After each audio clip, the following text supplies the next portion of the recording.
Before you continue watching this video, you might want to take a look at the description below. Recently, a site within my news bubble posted a piece that presidential advisor Kellyanne Conway had had a meltdown during an interview.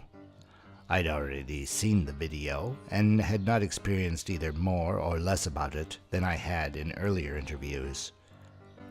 The meltdown descriptor of Ms. Conway's performance seemed to be a misrepresentation of what was actually going on in the brief exchange between Alison Camerota and Ms. Conway on the CNN program New Day on the 23rd of June 2017. However, I didn't see much novelty in Ms. Conway's presentation. I'd actually seen it all before. What I did notice was how she seemed to react to triggers in the journalist's questions and retorted with a bridge that clumsily transitioned into the recitation of a so-called talking point. Here's an example from that interview. Question for you is, what is the White House, what is President Trump now doing to prevent Russia from doing this again? Well, this report is new, and we'll discuss it with him later, but he's been very clear on the record that he believes in any type of numbers of measures to make sure that democracy flourishes and that our voter integrity is intact. Such he, in fact, has an entire commission on that. Against Russia, what is he doing specifically to try to stop this? Allison, I realize that we just like to say the word Russia, Russia to mislead the voters, and I know that CNN is aiding and abetting this nonsense as well, but you've asked him the same question 3 times now, and I'm answering it. And you're not answering it, Kellyanne. Yes, I am. He's the President of the United States. And what's he doing? He has said very Let's break this clip down into the bridge, the talking point, and the question. Kelly's first step is to make her transitional statement, or bridge.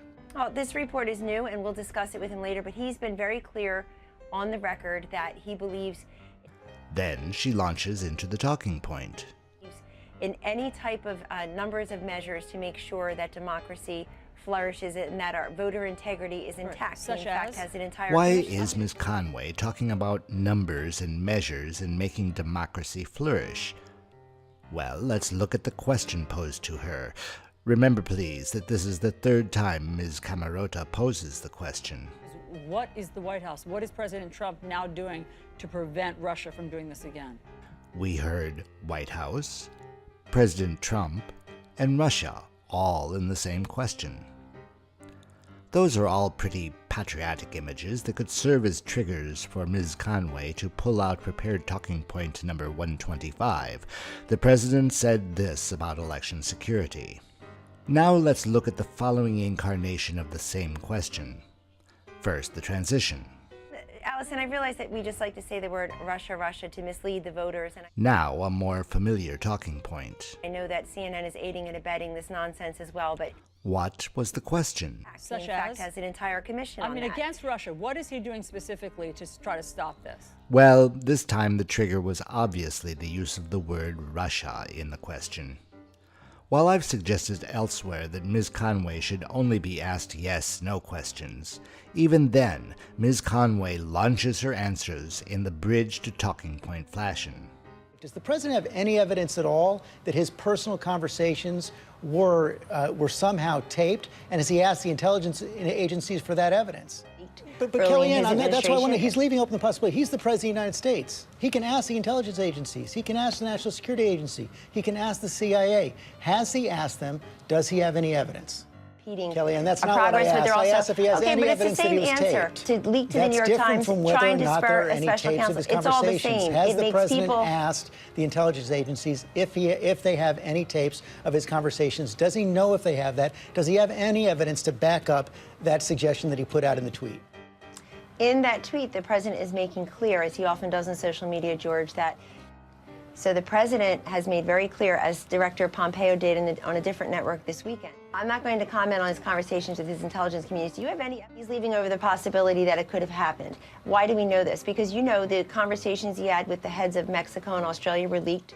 that these leaks coming from the intelligence and security communities are evidence of Russian collusion because Adam Schiff doesn't, Jay Johnson doesn't, Jim Comey doesn't. I mean, what are we talking about here with this never-ending Russian discussion now because they couldn't find collusion? He is saying to you, well, first of all, we have evidence that there are leaks, George. I mean, they go right to the media. We have evidence that Jim Comey himself wanted to leak a confidential conversation or 3 with the president, gave it to a private citizen. So, what I see here is not an interview at all, but rather a platform for the presentation of talking points. Ms. Conway does not bother to tune into the questions being asked of her. Instead, she listens for trigger words that will connect to any of the dozens of prepared talking points she has learned over the months of her association with Mr. Trump. Now take a look at this very early instance of an interview with Ms. Conway. Then explain, you did not answer the question. Why did the president send out his press secretary, who's not just the spokesperson for Donald Trump, he also serves as the spokesperson for all of America at times. He speaks for all of the country at times. Why put him out there for the very first time in front of that podium to utter a provable falsehood? It's a small thing, but the first time he confronts the public, it's a falsehood? Chuck, I mean, if we're going to keep referring to our press secretary in those types of terms, I think that we're going to have to rethink our relationship here. I want to have a great open relationship with our press, but look what happened the day before, talking about falsehoods. We allowed the press to come into the Oval Office and witness President Trump signing executive orders.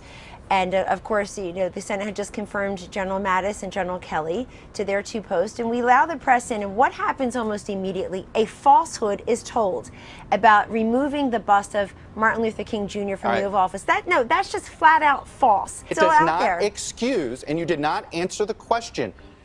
I did answer your question. No, you did not. You did not answer the question of why the president asked the White House press secretary to come out in front of the podium for the first time and utter a falsehood.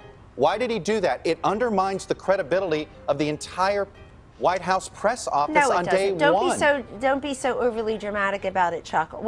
You're saying it's a falsehood, and they're giving Sean Spicer, our press secretary, gave alternative facts to that. But the point remains. Wait a minute. Alternative facts? Alternative facts, 4 of the 5 facts he uttered.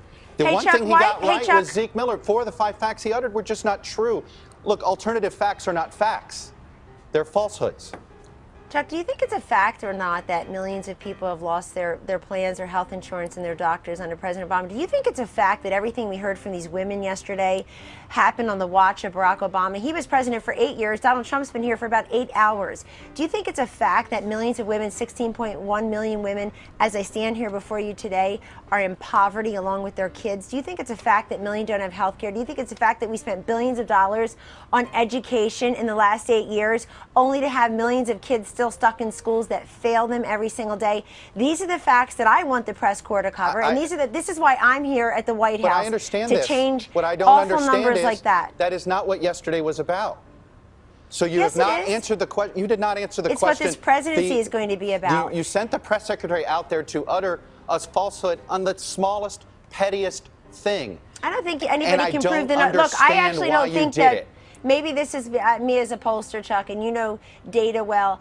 I don't think you can prove those numbers one way or the other. There's no way to really quantify crowds. We all know that. You can laugh at me all you want, but I'm very glad. I'm Look, just Chuck, befuddled. Well, but you are, and I think it's actually symbolic of the way we're treated by the press. The way that you just laughed at me is actually symbolic of the way, very representative of the way we're treated by the press. I'll just ignore it. I'm bigger than that.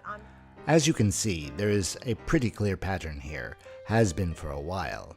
Its mere repetition leads me to believe that it has been previously thought out. Now, see if you can recognize this pattern in what you see of Ms. Conway.